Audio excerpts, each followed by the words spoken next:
কুরবানি যে আমরা করি, গরু ছাগল কুরবানি দেই, আমরা তো ফিলিংসই বুঝি না যে আসলে আমরা কি করতেছি,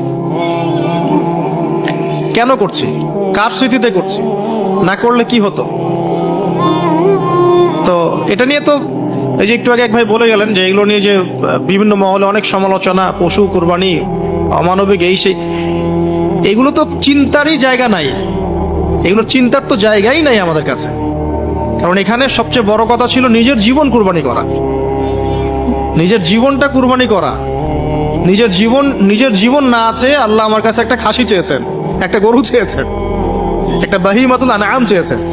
এখানে তো আমার নিজের জীবনটাই দেওয়ার কথা ছিল, ওটা না নিয়ে আল্লাহ পাক বলেছেন যে বাহিমাতুল আনআম একটা দিলেই হবে। তোমার কাছে ওটার গোশতও চাই না, চামড়াও চাই না, কিছুই চাই না, তাকওয়াটুকু চাই, তাতেই এত কথা। এটা দামই বা কত? 10-15 হাজার, একটা গরু 50,000, 60,000, 1 লাখ টাকা। 1 লাখ টাকা কি আপনি সন্তানের মূল্য দিয়ে হিসাব করতে পারবেন? তো এখানে মূল জিনিসটাই হচ্ছে আল্লাহ পাকের হুকুম। আল্লাহ পাকের হুকুমই সবচেয়ে বড় কথা। আল্লাহ পাকের হুকুমের ফলেই নেকি হয়, অন্য কোনো কাজে নেকি নেই। আল্লাহ পাক হুকুম দিয়েছেন বলেই